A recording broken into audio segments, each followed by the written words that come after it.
Welcome to great home makers. இன்னைக்கு ஒரு ஹெல்த்தியான ரெசிபி தாங்க.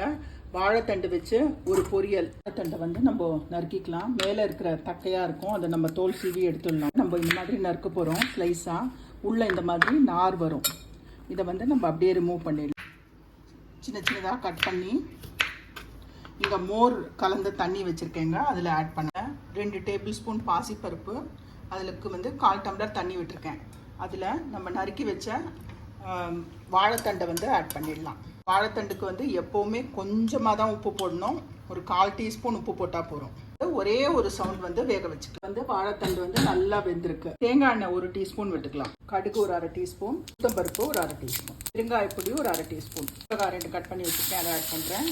கருவேப்பிலை, வேக வச்ச வாழைத்தண்டை வந்து ஆட் பண்ணிடுவேன். எக்ஸ்ட்ரா துருவின தேங்காய் ஒரு 3 டேபிள் ஸ்பூன் ஆட் பண்ணி வாழைத்தண்டு பொரியல், வாழைத்தண்டு சுண்டல் கூட சொல்லலாம், ரெடி.